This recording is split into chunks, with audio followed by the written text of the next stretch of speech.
I don't say this disrespectfully. I say it because the type of things that make people cry in this country bugs me. Like I cannot fathom why anyone should. And over the course of my life, I have come to accept and understand that to be a man, especially the male sex, is to understand suffering.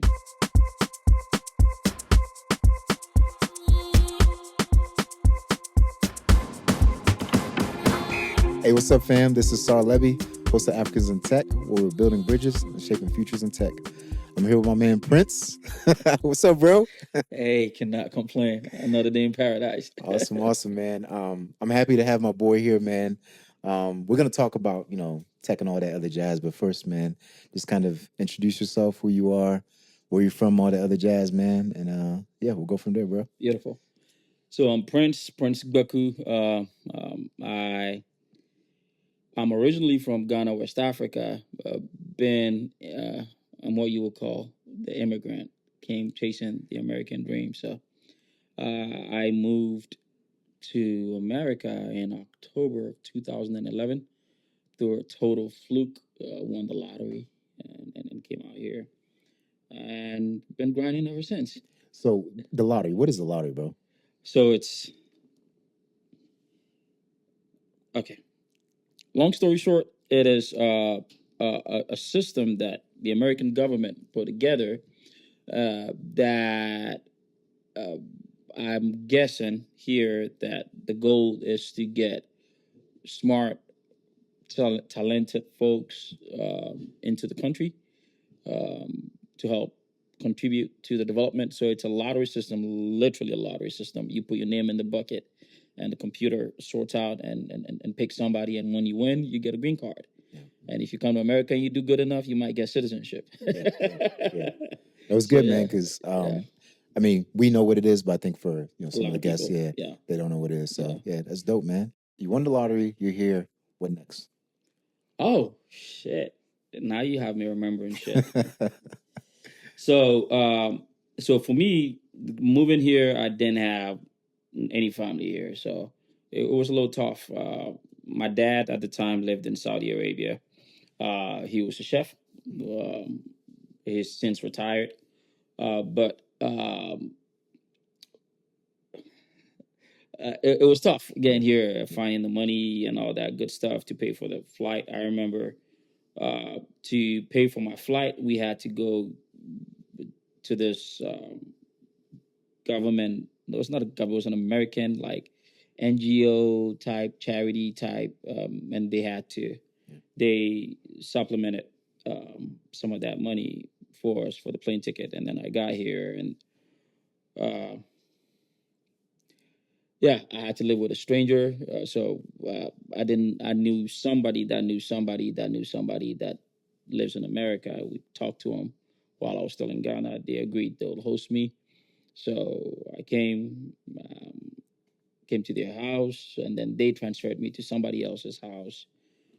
This lady, and I'm forever indebted to her. She gave me a place to stay, so she gave me one of the rooms in her house, and that's how I lived. So I was 20, came into a country, didn't know nobody, and had to figure it out. So I mean, those challenges, I guess, what did that teach you in terms of like not just life lessons, but like dealing with adversity and like getting into tech? Because I think oftentimes we talk about the glamour of getting into tech and making money and all this other stuff, but to me, I think what builds not just character but like resilience and all that other stuff is like the stuff you go through before. And a lot of times, I think people getting into tech nowadays, from my opinion, um, they don't prepare themselves for like the hardships and stuff that you have to deal with in tech. But can you talk a little bit about like how dealing with some of those tough challenges help you to kind of be stronger and build yourself up to the point where you can do the great things we're going to talk about in tech. Yeah. So. Yeah, I think adversity is a necessary requirement for any type of meaningful success in life. I strongly believe that, but I think I did have a little bit of a cheat code in that uh, I grew up really poor. I grew up under really tough conditions, for most Americans and even some Africans. And what I experienced in America paled in comparison to my life back in Ghana. And so it didn't feel tough. It didn't feel like, up to this point, I don't think I've experienced tough, like tough shit. Um, I say it all the time. Americans are a bunch of pussies, in my opinion. And I don't say this disrespectfully. I say it because the type of things that make people cry in this country bugs me. Like I cannot fathom why anyone should. And over the course of my life, I have come to accept and understand that to be a man, especially the male sex, is to understand suffering and to be comfortable with suffering and comfortable with pain. And so, at the time, I would be lying if I said at the time I felt my situation as being bad. It wasn't. I can give an example of when there was a time when I first got here. I remember the lady told me I had a few. She'd give me a month to start paying rent, else I'd get kicked out. So, and she didn't have internet in her house, and she'd leave for work, and I didn't have a car, so I'd walk from Johnsboro to Lovejoy, the public library in Lovejoy, and it's wintertime, and I didn't have any jacket. I just had a sweater on, I'm shivering like a motherfucker. Walked to Lovejoy, which, if I'm not mistaken, from her house to Lovejoy, probably 4 miles, 3 miles. And I'll do that. And this, it was in November at the time. I did that fortunately, I did that for about a week before I got a job. I got a job pretty quickly in the warehouse. But I didn't see it as struggle, if that makes sense, right? It just was life, because growing up, I walked to school. Yeah. I walked miles to go to school every day. So it was just another thing. The only difference was it was cold as fuck, and I was not used to the cold, because Africa is hot as shit. But if you can do hot as shit, you can do cold as shit too. Yeah.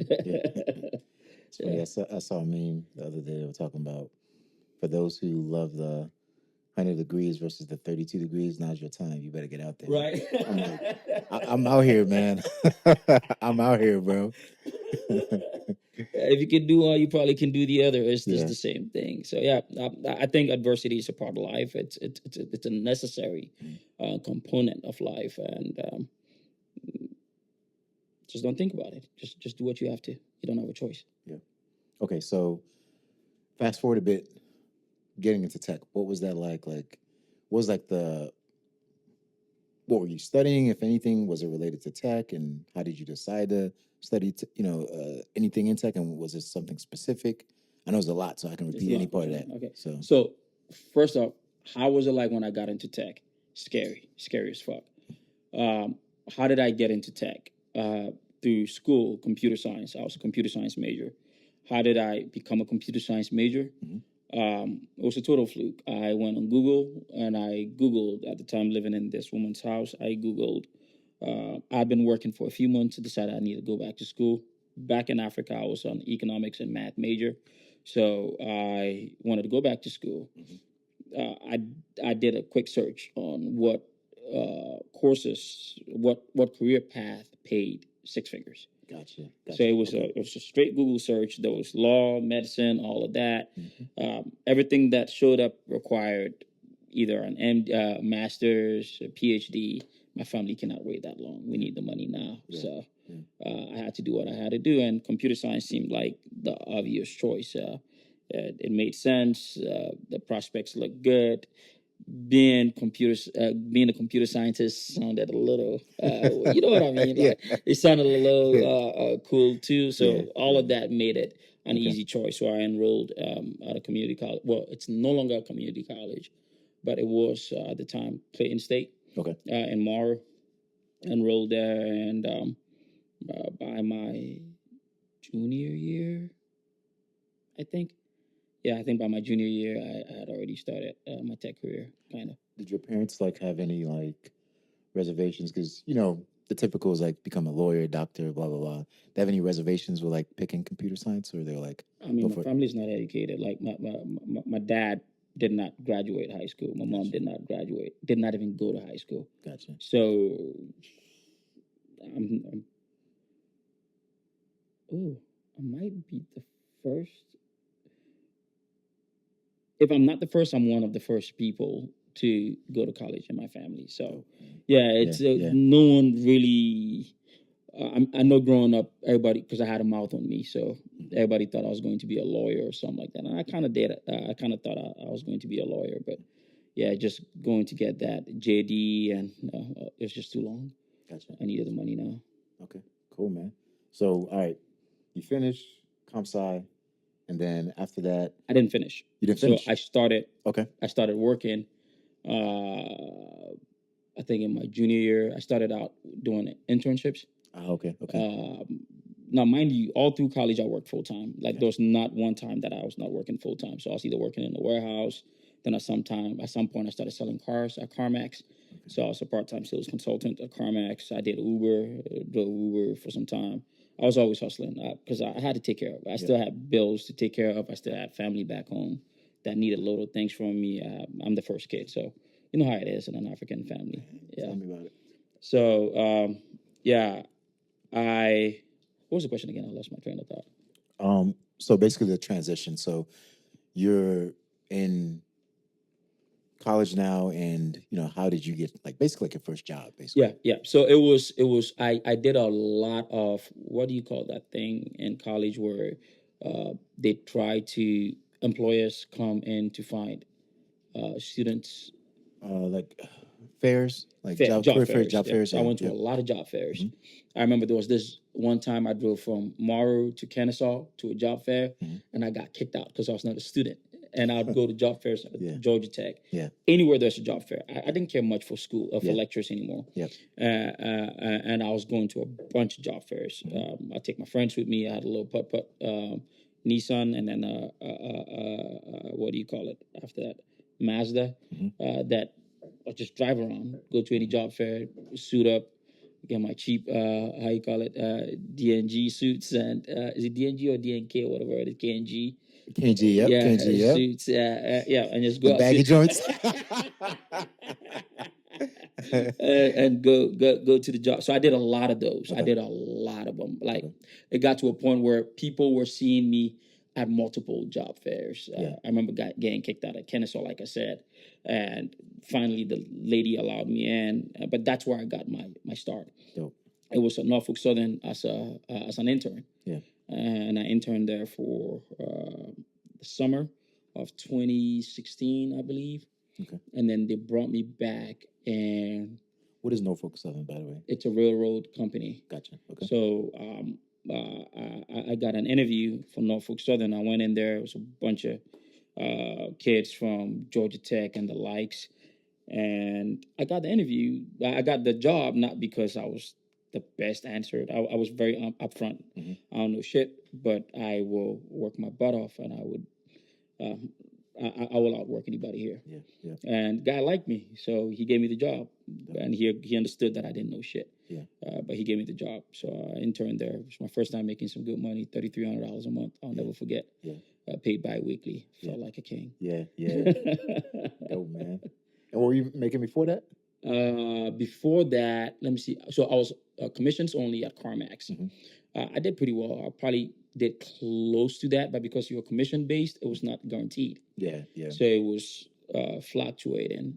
But I never left CarMax. Okay. So while working Norfolk Southern, I was still doing CarMax. Gotcha. And still doing Uber. Yeah. So I did all three and still went to school at full time. Yeah. The grind is real, bro. Oh yeah, it's always been. But I never saw it. I still had time to party. Yeah. I still went to the nightclub. I still did all the stuff that young adults do. So, but I mean, to me, I think you say that. I get it because I'm in the same way. Like doing all those things, like it's not much for me because it's like we just doing what we got to do, right? But I think there's beauty and there's strength in someone that's willing to put in the work. And I think going back to what you were saying as a man, like, again, I'm not putting anything out there in terms of like what manhood is or anything like that, but I'm just saying in terms of like me personally, I just felt like that's just what I had to do. Like, and it wasn't like hard. Like working 3, 4 jobs, whatever it is, to make ends meet and doing what I need to do. I didn't see it as hard, and I still did like the other fun things. It wasn't really that hard, but nowadays I feel like when people have to work like multiple jobs, things like that, they they take it as like hardship. I'm like, bro, you do what you got to do. Soft. Yeah, That's what it is. We're soft, and on one end, I'm annoyed. On the other end, I'm happy because these soft motherfuckers are going to allow me to get rich. So go and be soft, and I'll get filthy rich, and you can come work for me one day because that's what's going to happen, right? So yeah, we're soft. I grew up watching my father bust his ass for pennies to take care of us, right? And I saw him cry, leaving us. Right, I'd see my dad once. For every 3 years, I saw my dad for 1 month because he lived in Saudi Arabia, and he worked for the royal family over there. And I'm talking about a couple $100 a month. That's what he got paid, and he worked. I'm not talking 8-hour shift. I'm talking you work anytime they need you. You are their beck and call. You live in a housing that they provide, right?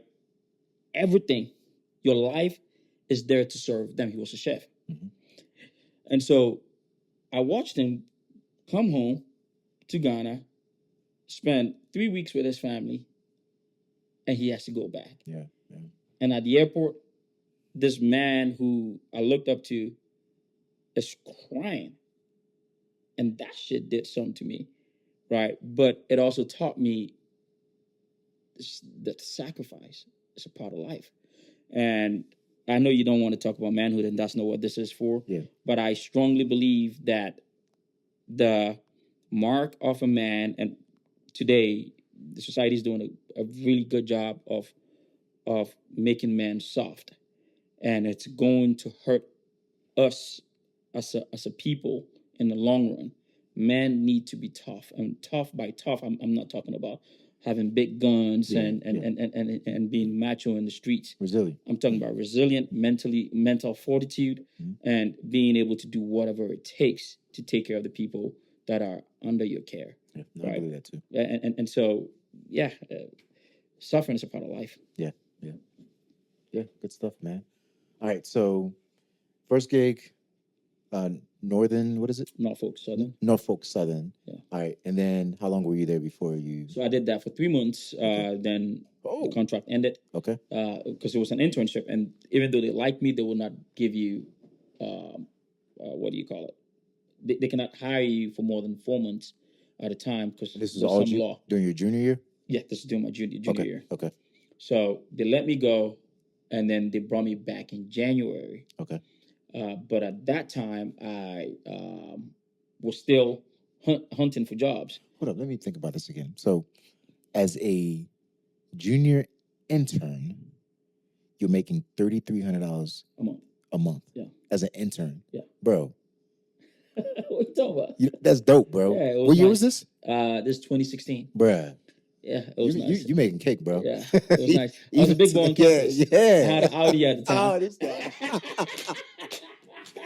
Bro, okay. Yeah, I had an Audi at the time. Okay. I had my own apartment in Stockbridge. I had to put that together because I'm like, bro, I was doing like, I was a TA, graduate assistant. Yeah. I'm not making that, my guy. I was living. I was living. It was nice. Yeah. Nice, man. So they let me go in the fall. So they had to take a new batch in. And they brought me back in January. Okay. But I was still on the hunt. So at that time, this company called Bias, it's an Oracle consulting firm. Okay. I met them at a Kennesaw job fair. Okay. And they brought me in. And it was the first time I went through a real hiring process. I think I must have talked a good game, and having Norfolk Southern on my resume made me look good. Okay. They wine and dine me. We actually had the director, one of the senior vice president, take me out. Before we continue, Yeah. what skills did you learn at Norfolk Southern that you put on your IAM. resume? Okay, I So it am. was cybersecurity. That's Okay. how I got into IAM. Gotcha. It was general security, but so they had me touch a little bit of everything. Okay. I did security, like the ops, SecOps, security operations, the Yeah, yeah, SOC yeah. stuff. I did a little bit of network security, but I fell in love with IAM. Okay. Um, So that you touched a bunch of I different like. touched a bunch of different That's things, good. but Yeah, that's good. I fell in love with IAM more, and I didn't have any special skills at the time. Yeah. I really wasn't that good, Okay. but I was very friendly and I was very nice, and Yeah. everybody loved me. And you're hardworking. I mean that. Yeah, I'm that, pretty yeah, hardworking. that to Yeah, me I think yeah, beats a lot of things, yeah. man. So So they fell in love with me. They wanted me back, but I was still going out looking for gigs, trying to find jobs and whatnot. And Bias showed interest in me, and they wine and dine me. I remember they took me to a beautiful restaurant in Alpharetta. The senior vice president and director nice. took me out, gave me this nice, beautiful offer for $66,000 a year. Yeah. As a junior consultant. Yep.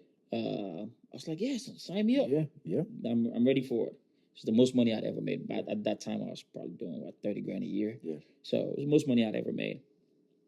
But the offer was not coming quick enough. And then I got a job with Dell Secure Works. Okay. As a BDR, business development rep, and I took it. So I left my internship mid internship, left Norfolk Southern, and went to go work for Dell. SecureWorks, are they MSSP? Yes. Okay. Okay. Yeah. Cool. So I went to go work for Dell, trying to gain business, and it gave me a little bit of insight into the sales side of technology. Okay. And I did that for about 3 weeks, 2 weeks.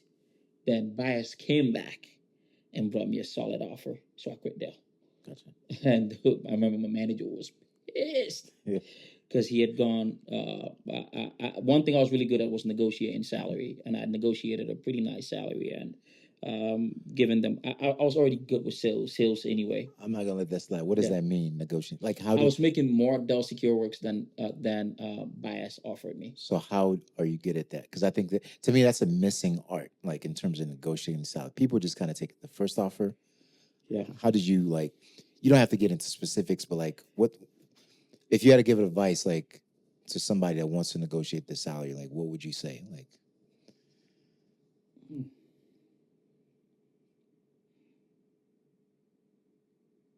that's a tough question. So, understand that companies, if they really, really want you, they will go above and beyond to get you. That's one. Two, as a business, it's not in your best interest.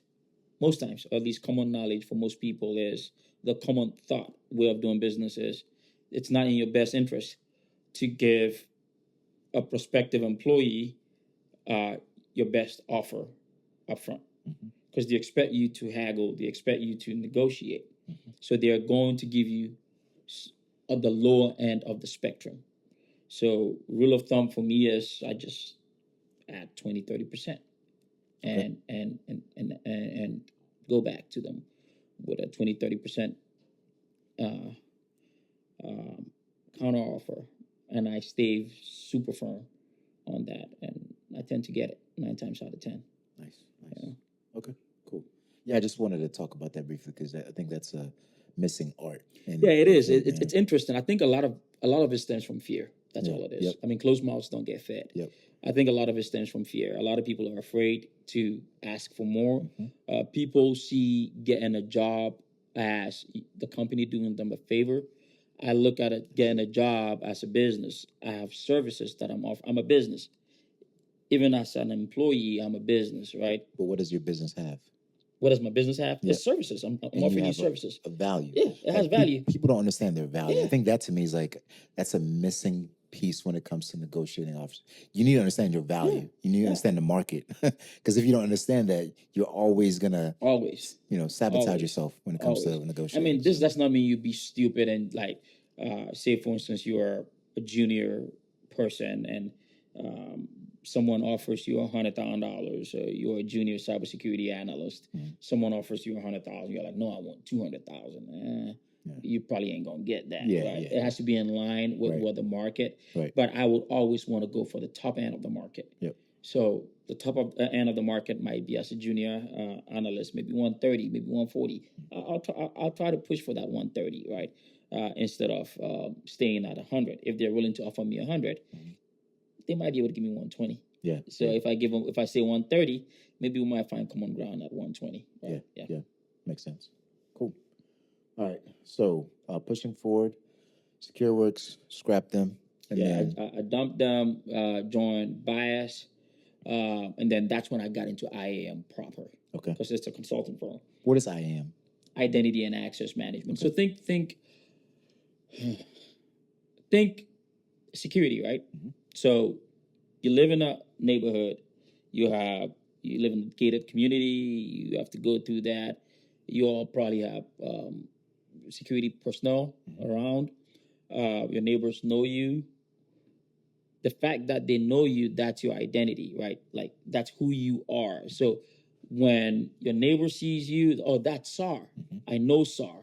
Well, in the technology world, in the computer world, it's the same thing. There is an identity. It's a digital identity that is associated with every person and every system, right, in the technological world. So now, for me to get in here, I had to hit a code, and then you had to authorize me, basically, right? Say, okay, you're allowed to come in for me to get in. That's all I do in the digital world. So basically, I prevent people who are not supposed to have access to systems from getting into the systems, and allow only the people that should get in there to get in there. So you will see that an example of that will be you logging into your bank's website. So you go to bankofamerica.com or chase.com and you put in your username and your password. Well, behind the scenes, there's a lot of things that go that happen under the hood to ensure that you are who you say you are. And that could be you provide a password, and then we might send you a code to your phone, and then you enter that code and all that good stuff. So that's identity and access management in a nutshell. Perfect. So, yeah. Yep, that's perfect. Okay, cool. All right, so continue. Sorry, I meant to. I just wanted to have that explained because I think that's very important because that's going to segue into, of course, what we're going to talk about a little bit later. Perfect. Cool. So, yeah, I got into IAM proper now, doing Oracle stuff. And I did that for a few months. Then I heard about this tool called Okta at the time. And say it again. And at the time, my company was not using it. My company was an Oracle shop, and we had this clunky Oracle software called OIM, Oracle Identity Manager, or OAM, Oracle Access Manager, or OAM, Oracle's Adaptive Access Manager. And it was very difficult to install. It was on-prem, so you had the server, you had the upkeep, all that good stuff. And here comes Okta. It's a SaaS product, and SaaS basically is it's hosted in the cloud somewhere, and it has it's just a website that you go to, and you can do much of the same things.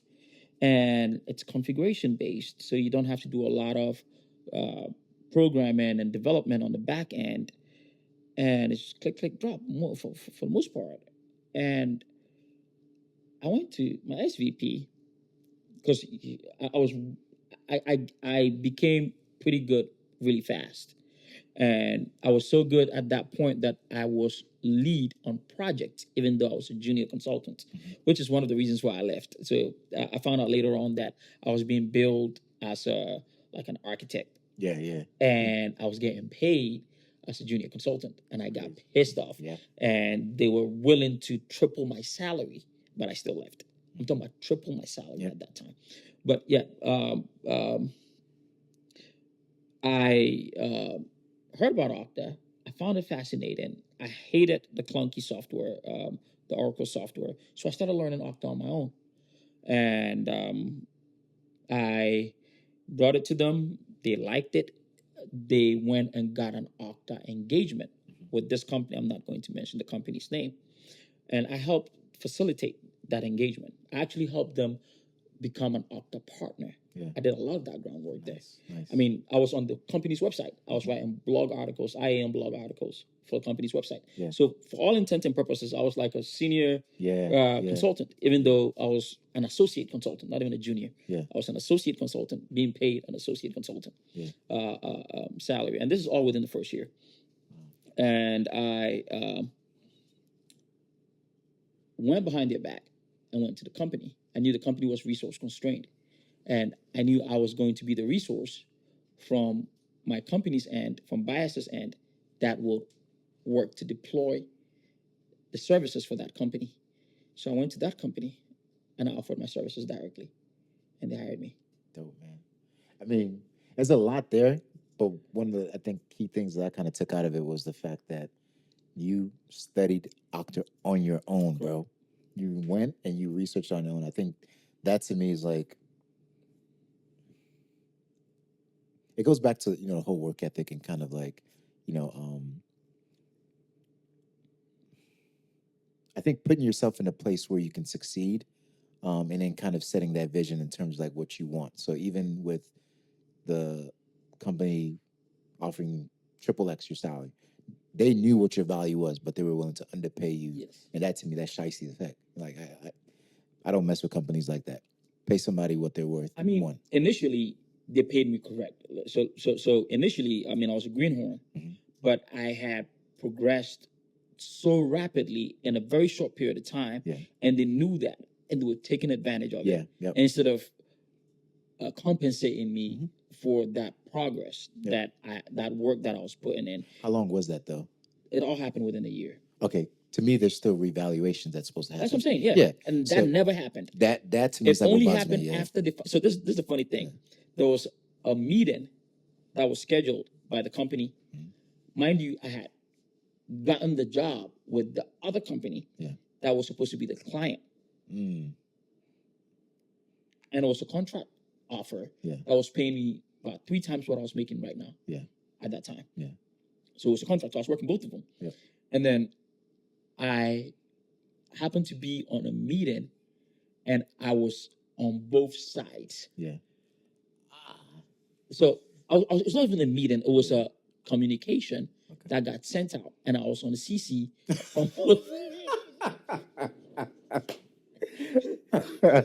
And my SVP was on there. So the SVP. Prince, did you know there's another Prince? I remember he called me that day. I was with my girlfriend at the time. Pissed. And he. Prince, who be that? He's like, "Are you working for so-and-so company?" I say, "Yeah. I'm a contractor there." "Do you know you were an Okta resource?" I'm like, "Yeah." "Well, how do you expect to do both? How do you expect to be a subject matter expert from us to them, but you're working for them in-house?" I'm like, "I don't know." He says, "Do you know I could..." He thought I was a H-1B visa. Oh, come on, man. No, and then he didn't go there. Yeah, he did. He did. Bro. I swear to God. That's why I didn't take the offer. That's why I turned him down. He said I could get you deported. Wow. I'm like, "What do you mean by that?" He said, "I could get you deported." I'm like, "I don't know how you could do that, but it's not possible." And then he realized that I was not H1. So he called me later on and took me, wine and dine me. He took me to this high-end steakhouse in downtown. It's in the Ritz-Carlton.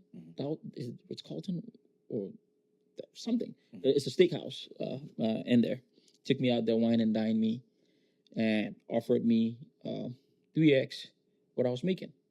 And if I want to be a contractor, yes, he put me there as a contractor, but I will handle all of the gigs. Not after that, bro. I was like, "Okay, when do we start?" And he goes, "Well, just finish this quarter or some shit like that, and we'll evaluate." I'm like, "No, it's either start immediately or I'm not doing it."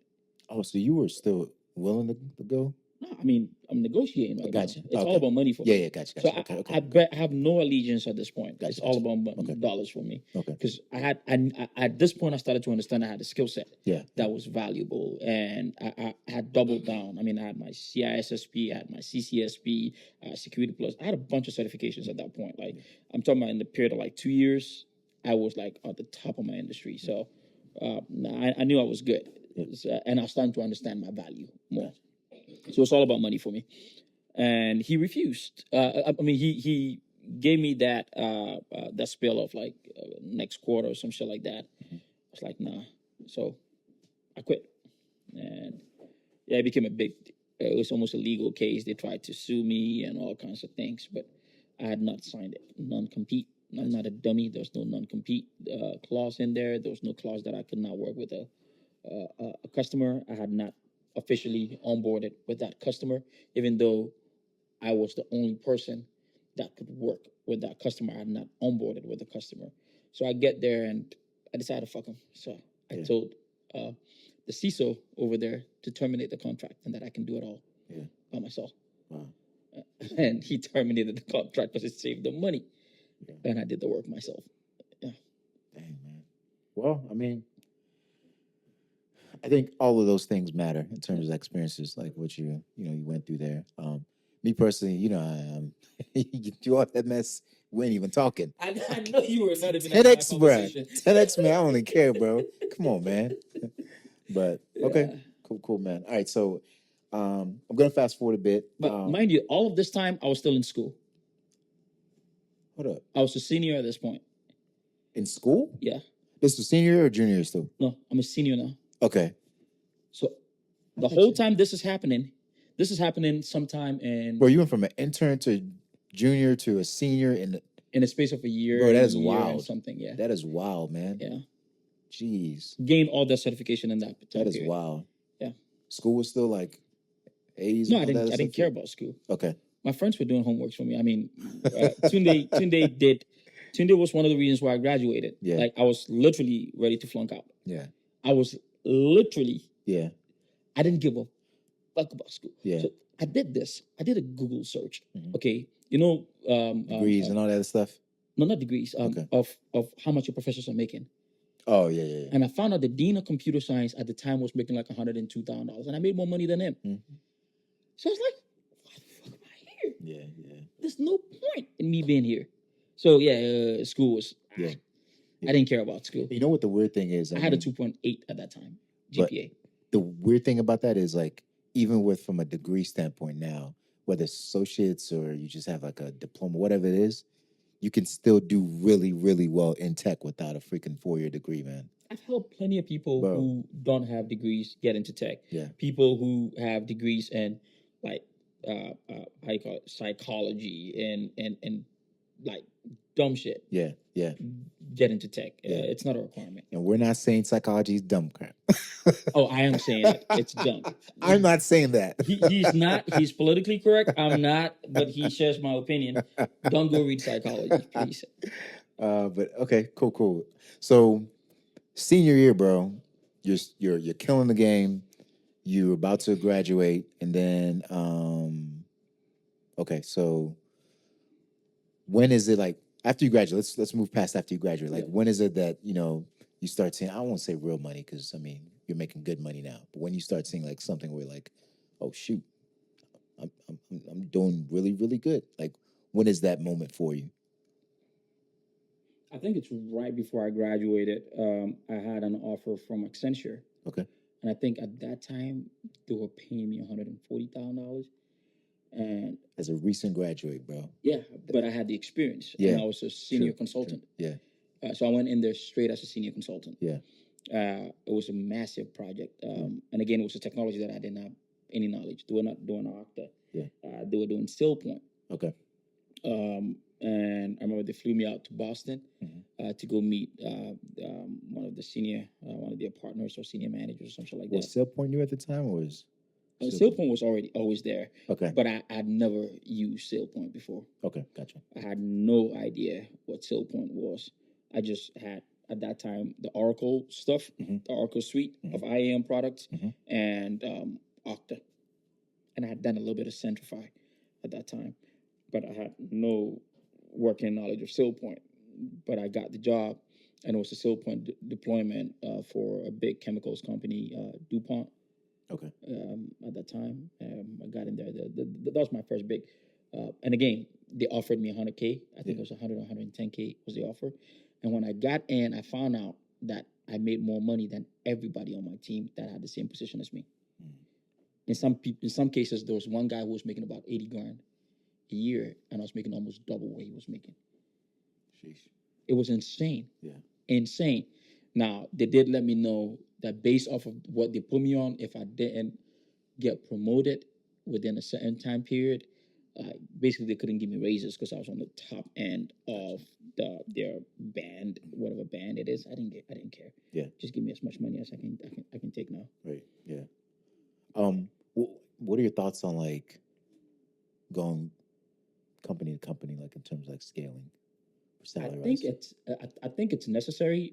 If I was starting out in tech today, I'll start out as a consultant. Okay. I think it's important to get consultant experience. The reason why consultant experience is really, really important is it allows you to interface and touch a lot of environments within a short period of time. So do you have to travel a lot? Yeah, you will travel a lot. But in today's world, you can do a lot of that remotely as well. Yeah. I did travel quite a bit when I was first doing it. When I was with Bias, I did a lot of remote work. And when I joined Accenture, I did a lot of traveling. Okay. What's a lot? Every week.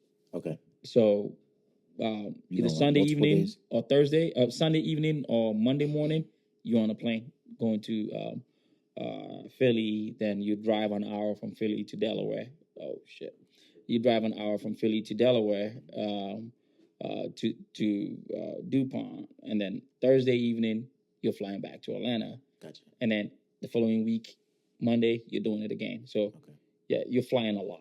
Yeah, I mean that's my only like quirk with like traveling, being away from the family, and that's hard. Yeah, and that's why it's for someone who is just started. Yeah, right? It's not for someone who is a family person, seasoned. You don't need to do that. I would never do a consulting gig right now. Yeah, never. Yeah. I would never work for a consulting company. Yeah, it's unnecessary for me. Maybe if you brought me in as a partner, maybe I might consider it. Even then, I'm not interested in traveling. Right? Yeah. But if you're starting out, you're a 20-year-old, 22-year-old, 23-year-old, yeah, why not? Yeah. And we're going to talk a little bit about that in a second, but okay, so Accenture, and then give me, I guess, the last, in a quick nutshell, 5 years, like recap of like where you've been at. The last 5 years has been tough. So I got married. Marriage is tough. No, that's beautiful. That's the silver lining. Yeah. So I got married. But career-wise, last 5 years, I've been doing mainly consulting, private consulting for myself. So doing a lot of corp-to-corp engagements. You make a lot more money, and you're sort of like your own boss. I took a year and a half off, about 18 months, to learn investing and trading. I did not get profitable until recently, and very well worth it. So I went a year and a half without making any money. Yeah. I'm talking $0. Yeah.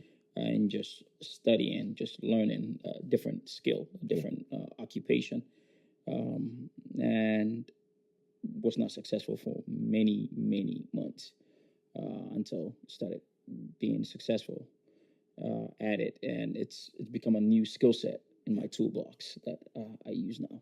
Nice, man.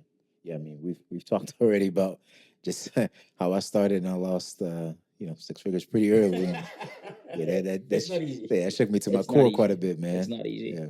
It's not easy. I mean, I was like you. I lost close to 6 figures, like very close, like high 5 figures in the early innings. And unlike you, I didn't win some before I lost. I just lost.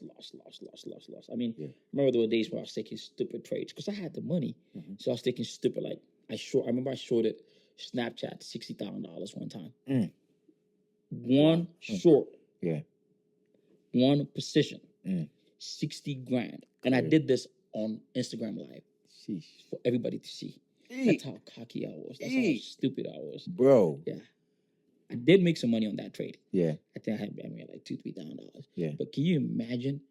But now, Because a short means you have an unlimited downside. And you can only make maximum $60,000. That's if Snapchat was to go bankrupt. That's what I'm saying. Like the amount you put up to the amount you That's win the is maximum I can win. But I can lose unlimited. That's just who does that? Yeah, man. That tells you how cocky and how stupid I was. But it was necessary. I had to learn those lessons, and I learned them, and I'm better for it today. That's good. That's good, man.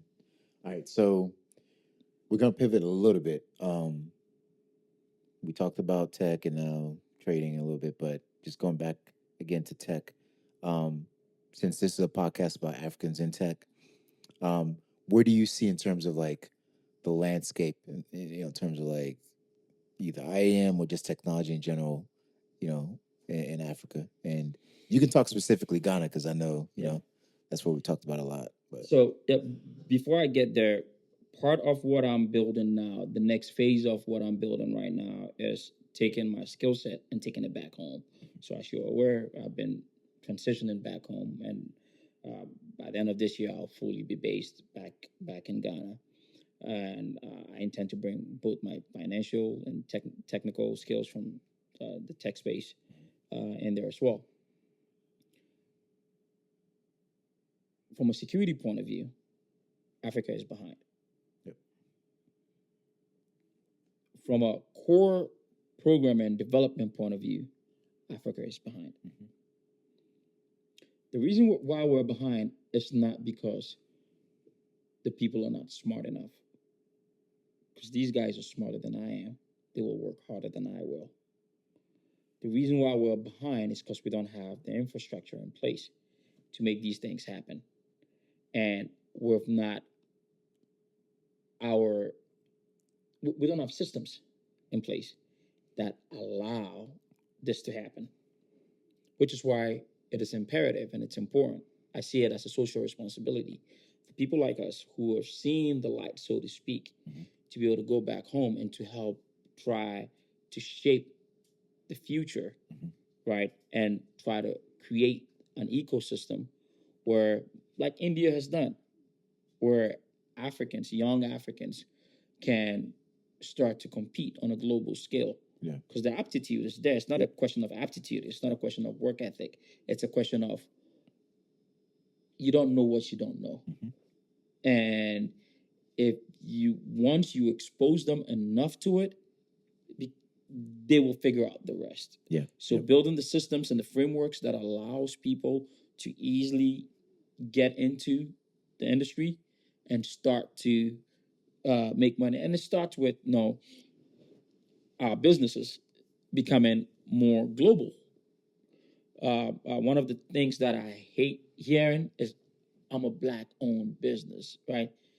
And I hate it because in there is this element of I'm not willing to compete. I'm not willing to compete with other races. I'm not willing to compete on a global scale. African businesses need to start competing on a global scale. And to do that, we need technology, right? Dangote is doing exactly that. We're trying to move his businesses out here in America and in Europe. What's his name? The other guy, Otedola, is doing a lot of that as well. He's basically an investor. Okay. Think of him as a corporate raider, basically. And I didn't know things like that existed in Africa. There's this other guy, Alumelu, Tony Alumelu. Don't know. He owns Harris Holden. Okay. UBA. Okay. You know of UBA Bank? Yeah, I know UBA. Yeah. Yeah. Ah, okay. Yeah, okay. Exactly. Okay. He was an employee, and he bought the bank. Gotcha. Did you hear that? Wow. An employee. That's crazy. And bought the bank at some point. Crazy, yeah. The bank was going through a rough patch.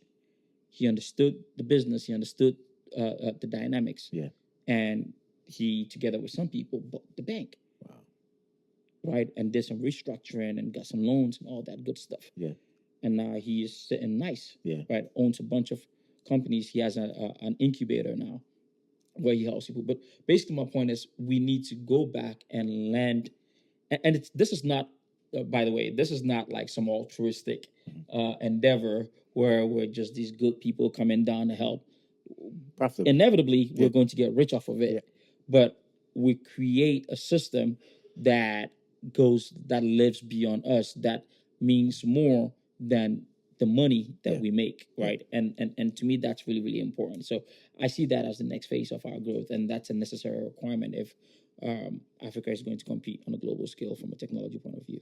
Dope, man. So your personal experience, like with doing work in Africa, like what has that been like? Like the good, the bad, It's just difficult. So infrastructure is non-existent. Internet services are crappy. Yeah. Fortunately for us, we have Starlink. So yeah, so Sierra Leone recently just got Starlink. Yeah, I was using Starlink when it was illegal in Ghana. Okay. I didn't care. Yeah. I mean, it didn't make sense to me that it was illegal. Yeah. It didn't make sense. Oh, what do you mean by it's What illegal? was it before, like in terms of like megs? Like let's say Oh, I was doing like 500. prior to No, Starlink. no, prior to Starlink, they have something called fiber, Yeah. which is it's so funny. And it's not like fiber here. they claim it's fiber, and Right, you have no to go way. through a whole process to get it. Okay. And you're doing at best 60, 50 megs. Yeah. Yeah. Per second. I mean, it's not fiber, but I mean, you don't call that fiber. Yeah. That's but, broadband at best. Yeah. But comparatively to what, like, I was doing like 4 or 5 megs, bro. Oh at the my top God, hotel, you were bro. suffering. I was dying, bro. You were suffering. I was dying Yeah. at the top hotel. Yeah. And so I think I told the story before, but I went to a hotel and the manager was like, "Hey, we can probably speed up your internet. You've been one of our lower customers, blah, blah, blah." I was like, "Okay, what can you get me?" I'm thinking, and I was doing 3 megs and I did speed test, whatever. And then he's like, "Yeah, we can actually get the 4 megs." I was like, bruh, this guy. Fucking kidding me. Bro, I wasn't sure if I was to take him seriously or was he joking or I didn't know what he was talking about, but bro. 4 megs, bro. I cannot complain. We're doing about like when it's down, when it's bad, you're like 12. Yeah. And then average, I'll say about 35. Yeah. 35 megs, average. Yeah. 25, Stream worthy, bro. Yeah, it's stream worthy, but it's not. I mean, still not. Good stream quality. Yeah. And for what we do, yeah, it's not good. Yeah. It's not good. It's not good at all. Yeah. I mean, if you're tunneling into a corporate network and all that stuff, yo, latency is gonna be real, bro. Yeah. Like it's not good. Yeah. But I thanks for Starlink. Starlink is a game changer. Yeah. And I think with Starlink, Africans are going to compete. We're going to compete now. So that's one of the things that I've actually been talking about. Like one of my biggest desires was, of course, migrating to the continent and eventually like doing work. I'm telling you, there. You don't have a choice. You come with me. Hey, oh my God. You don't have a choice. You coming with me, bro, man. And to me, the fact that, Starlink is doing what it's doing now, and we're seeing bandwidths like 200, 300, 500, like you're saying, like that is a game changer when it comes to opening up the space globally to do the work that we do. So it's beautiful, man. Oh, bro. Yeah. Talking about I had it in the house because I always have a home office, and trades were like, I mean, you don't want to trade on 35. Yeah, no. Megs. No way. Like, no way. Especially when you're day trading. No way. You don't want to do no that. Way. No way. You don't want to be, if I'm tunneling to a network and I'm doing a whole bunch of like really, especially when you're working with SaaS products. Yep. No. It's not like it's on-prem where once I tunnel in, I'm within the network and no. I'm going out. Once I get into the network, I'm going out as well. Yeah. So you need good internet, and Starlink was amazing. Yeah. People complain of latency. I didn't have any latency issues. I think part of that has to do with Africa's position, being that for us, Sierra Leone, Ghana, we're closer to the equator. So where the distance is not as far away as it'll be for maybe if you're up north in America or if you're down south in a place like Australia. Yeah, I don't know how many satellites he has dedicated. I know for a fact that at least the last video I saw, he combined, they have more satellites than everyone in the world combined. Yeah. In terms of what they have going. So one thing I will tell you, so when I was in Ghana at 1st, my IP showed Nigeria, which means I was connected to a Nigerian satellite. Gotcha. Because Ghana does not have Starlink approved at the time I was in Ghana. Okay. So I was connected to a Nigerian satellite. And then the Ghanaian government made Starlink illegal. Okay. But because I bought it from America and I brought my American hardware, I didn't buy it while I was in Ghana. Yeah. To me, that law did not apply. Gotcha. Right. And so what I noticed overnight was my Starlink did not connect to the Ghanaian, up to the Nigerian satellite anymore. It had an American IP, which I found really, really interesting. I think it was Seattle, somewhere like that. I was thinking it would be more like East Coast, which is closer to us, but it was all the way on the West Coast, Seattle, and that's the IP I had. Wow. Yeah, I know that. And I was still doing like 250. Yeah, wow. With an American satellite. Yeah, that's how powerful it is. Yeah. But I had the top, not the toppest top, but the one where you pay like $250 a month. Gotcha. It was like, yeah, I don't even know the prices yet. Yeah. So they had the base model, which is like $100 a month or $150 a month, and then they have one where you have like dedicated bandwidth, like you have priority. Basically, it's priority. Gotcha. Where if there's downtime, you will be taken care of, and they'll make sure you're still good. Okay. And that's like 200, 250. That's what I was on. Okay. But it's up to like 100 gigs it's per of month? data per month. Okay. Yeah. That's still, I mean, that's good. I mean, if it's cheaper than the work we're doing, it's cheaper than data in Ghana. Wow. Data in Ghana costs me right about as much as that. Yeah. And we're talking about 25 megs. So it's cheaper. I mean, I think I was being told like you're paying like 125 or something like that for like 25 gigs or something like that in Sri Lanka. I was like, oh, what? No. Exactly. I'm good. Exactly. I'm good. Bro. Exactly. I might as well. Right. I might as well. Yeah. Right. Africa's internet is so expensive. Yeah. Starlink, these telcos will have to either get their shit right, or Starlink is going to take all their business. Yep. And I think hope it does. Ghana, Sierra Leone, and pretty much the Western. I think we all feed off of the ACE network off of the coast. I believe so. So man, that's the fact that they would have to revolutionize like the way that they're doing internet now. I think it's just going to bode better for us as customers. So one thing I would tell you is it's not a thing of lack of technology or lack of know-how. It is privatization. The system right now makes sense to them. Yeah, they're making bank. That's what I'm saying. It's privatization. Yeah, they're making so much money. You have no competition, so there's it doesn't no competition. We're making so much money. Yep. I mean, the reason why Ghana was banning Starlink was because the telcos were complaining about politicking. Exactly. Yeah. They were lobbying for it. And that's part of our problem. Yeah. But the thing with technology is it has a way of making things happen that you don't want to happen. Yeah. Right. Yeah, man. And which is why we need to compete on that scale, on a global scale. Dope, man. Cool. All right, man. I know we're getting ready to wrap up a little bit. Couple of things I wanted to get into were family. So now you're married. Correct. Beautiful wife. Now you have a bouncing baby girl. Just became a father. How's that been with like I guess your plans, like what you plan on doing, and like, I know you plan on moving to Ghana and working, there for longevity. What are your thoughts behind that in terms of like raising her, and then is it tech? Is it like something different, entrepreneurship? Yeah, what do you think, or just whatever she wants to do? Yeah, it's whatever she wants to do. Definitely, if my daughter ends up taking a job, I failed as a father. She should never have to work for anybody ever in her life. Any of my kids, they should never have to work for anybody in their ever in their life. The goal for her is to know how to make money without actively working, and being a contributing member of society.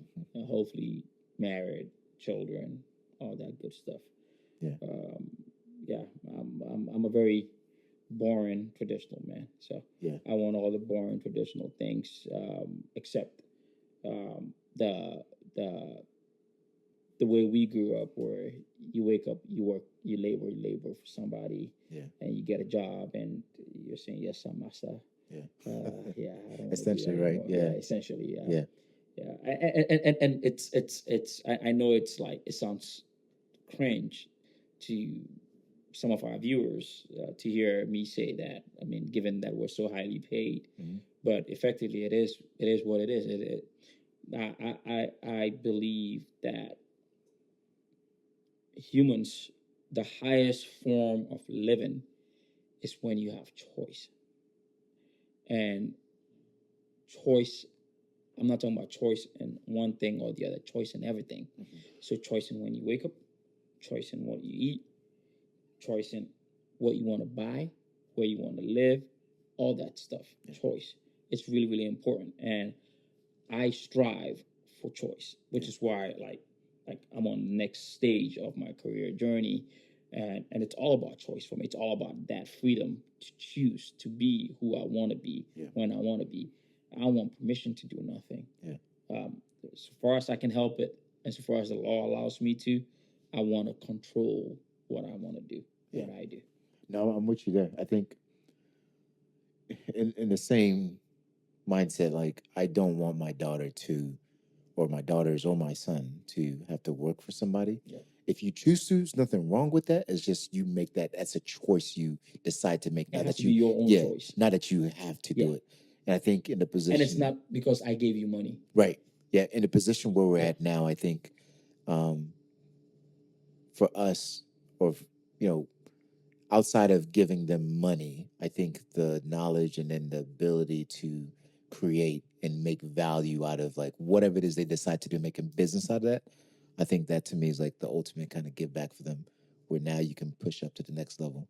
And I think there's other things you can donate to society as well. But to me, I think outside of like the monetary value that we give, I think the knowledge to be able to build your own thing, whatever that is, and succeed in that, like I think that's next level. Yeah. And that to me is where I'm trying to, I get at. personally, so I have an account for my daughter even before she was born, an investment account that we've been funding. I personally probably will take that money and spend it at some point. I don't want to leave my kids with nothing.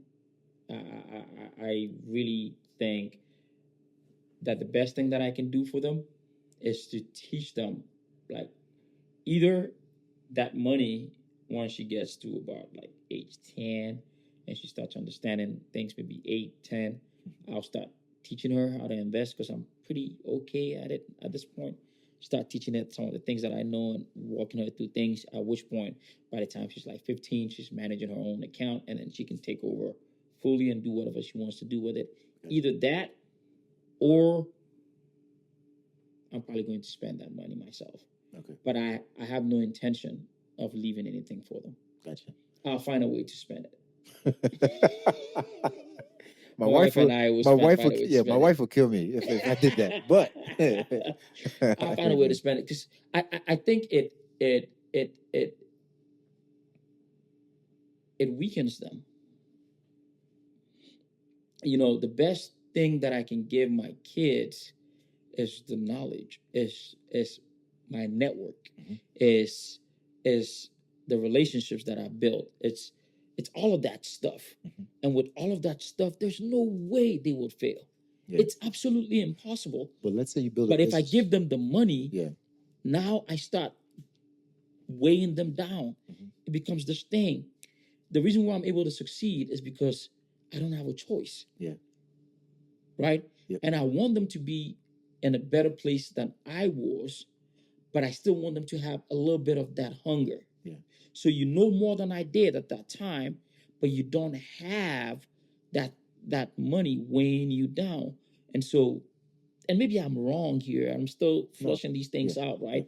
We still have a long time before that reality hits. But the more I think about it now, and this could change 20 years from now, but the more I think about it now, the more I think if I do things right by 18, I mean, my kid is going to have good credit. It's no, it's without doing any, without lifting a finger.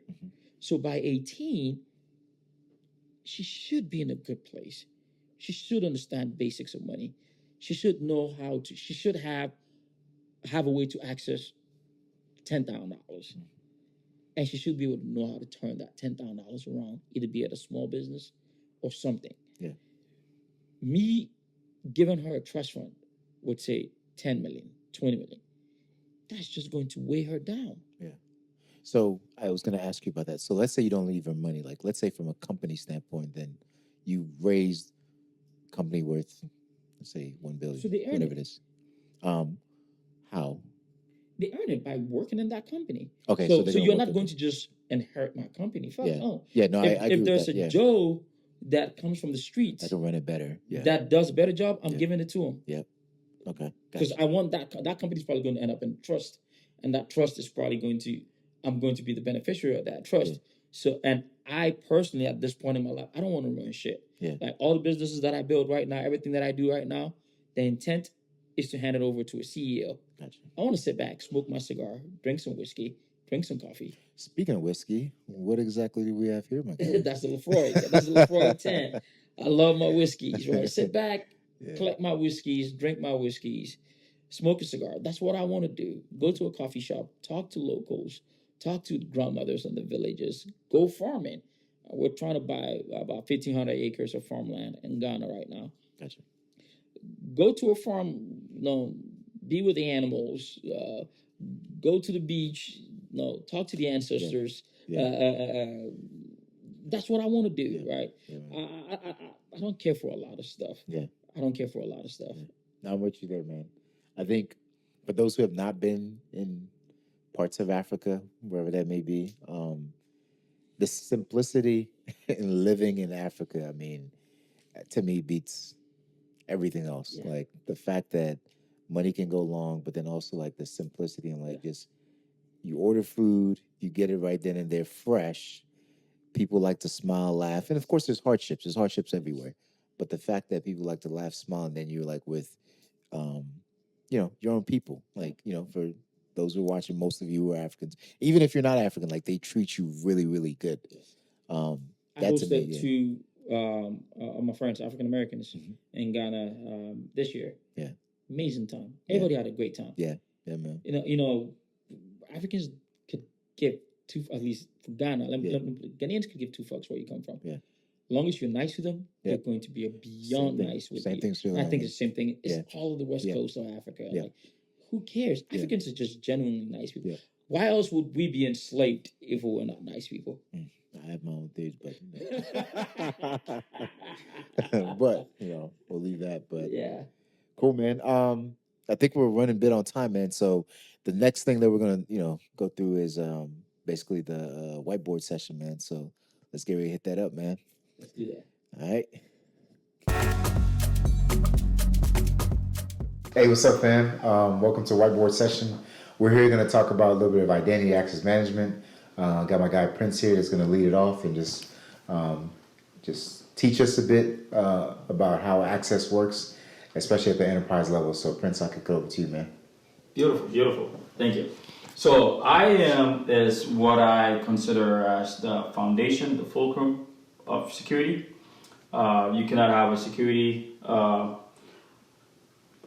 enterprise security infrastructure without having IAM. It is really the foundation, in my personal opinion. So IAM stands for Identity and Access Management, and identity management basically is just the knowledge of who are you, who is this person. That's all it is. Access management basically is what are you authorized to do or see. That's it. And then there's a third pillar, well actually third and fourth pillar, which is identity governance, which is basically what are the governance structures around IAM. And then there's privileged identity access management, which is basically for those privileged activities, those sensitive activities that you're doing. How do we govern those? How do we provide authorization for those? Makes sense. So let me give you a 10,000 level, 10,000 feet level description of what IAM is. Okay. So today, think, Sar, you have your house, right? Yep. Okay. For me to get into your house, I had to go through security. I had to go through a gate. Okay? So this is me with the big head and the little legs. Right? I had to go through security. When I get here, your security officer, he's a little man, okay? The security officer will determine whether I should come in or not. And he may have to call the house and say, hey, should Prince come in here? It's the same thing. So an example of that will be when you go to your bank. So let's say you're going to Bank of Africa. Okay? And you need to log into your Bank of Africa website to access your bank account information. So this is you. See, you have a smaller head than I do. I have a big head, you don't. And you're trying to access the Bank of America website. Now, when you hit the website directly, the website doesn't know who you are. That's identity and access management. That's your digital identity. So you need to prove who you are. Just like here, you probably provided an ID card, didn't you? You probably provided your driver's license. Or I probably provided my driver's license, which had my information. The security officer read that driver's license to confirm, probably looked at the picture, matched it to me. I looked like the person on the driver's license. And then called you and said, hey, sir, Mr. Prince is here. Should I let him in or not? That's all it is. So in here, in identity and access management, there are two levels, like I said. There's the identity aspect and there's the access aspect. So when you go to Bank of America, the Bank of America website is going to first check to see your identity. How does it do that? It needs something to show who you are. The most common things that we do today are username and password. These are things that only you would know, right? So you put your username and your password in, and boom, oh, we know that's SAR. Now, the next question is authorization. So when he looked at your driver's license, he knew who you are. Because your driver's license, he looks at the picture, he looks at the name, it matches the face. That's who you are. But are you authorized? For authorization, he had to call the owner of the house. Hey, I have a Mr. Prince here. I know it's Mr. Prince because I looked at the driver's license. And it says Prince. Can I let Prince in? That's authorization. Same thing here. So in the back-end system, there is more than likely something we call an IDP. Basically, we call that's the identity provider. And the identity provider will determine what access you have. Gotcha. Okay? So you provided the username and the password. We know who you are. Do you have access? Are you authorized, just like here, are you authorized to access this Bank of America system, this website?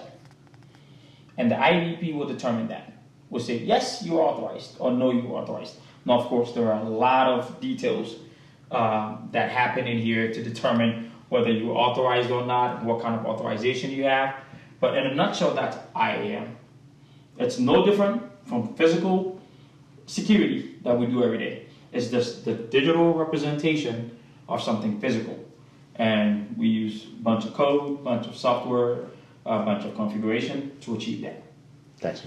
And this is the basis of security, because with this, if you can get a handle on this, then you can prevent hackers from getting into your system. How? Because you can block them at a point of entry. They cannot access your systems because you are going to reject them based off of who they are and what they are authorized to do. Okay. And you want to make sure that the identity management piece is as tight as possible, so that when someone Say, for instance, I steal your password. How do I prevent that? Because that's easy to do. Someone could always steal your password. So we have something called two-factor or multi-factor, basically, which adds on an additional form of attestation, so to speak, to say you are who you say you are. Because again, remember, in the physical world, we have your ID card that we can use. And in the ID card, someone could forge an ID card, yep. Right? Same thing here. Mm-hmm. Someone could forge your password and get your password. Yep. So we want extra things. In the physical world, you might have some sort of a scanner or a device that you put it in there to see if this ID card that has been presented is legitimate. Same thing here, it's MFA. So MFA could be a token that gets sent to the phone. So if you were someone that stole the password, not only do you got to steal the password, you've got to steal their phone and you've got to steal their face. Mm-hmm. Because the phone needs to scan your face, yeah, to attest that you are SAR. Does that make sense? Makes sense. So the best systems utilize not just passwords, but some form of 2FA or MFA together with passwords to identify a person before authorizing the person. This is good, man. So just to recap, you got a basic environment there where somebody comes to a gate, and we're going to use basic examples. They say, hey, I want to go to this house. This is my house. And they have a license. The license basically says, they live at this location to kind of authorize them to get access to do it. The license says they are who they say they are. Yeah. So the identity. They say, hey, I am Sar Levy. I'm getting into the gate. So, okay. So Sar presents this license. And now they say, okay, yeah, we believe you are who you are. We're going to just double check to make sure it matches with our records, blah, blah. Yeah, so we check our records, and our records is IDP. Exactly. And the record says, SAR could go to house number 5. Yep. And house number 5 only. Yep. So then SAR gets checked into house number 5, and they know that it's the SAR's house. So then the next step then is once they check within the identity database, they're able to see, okay, this is what SAR can do, in the community, or this is what SAR can do within his household. So from a basic example, that's IAM. Not fully, but not that's fully, but that's IAM. Right. Layman's point. Yep. Because IAM is this convoluted, misunderstood part of security, and it really is the foundation of security. Yep. Without IAM, security does not exist. You can have all of the networking, mm-hmm. You can have all of the beautiful stuff. Without IAM, people just gonna walk in. Yeah. And then, so from a security standpoint, since, we're also big on security, is that two-factor, MFA, multi-factor, we're saying that, okay, let's say you get your license stolen.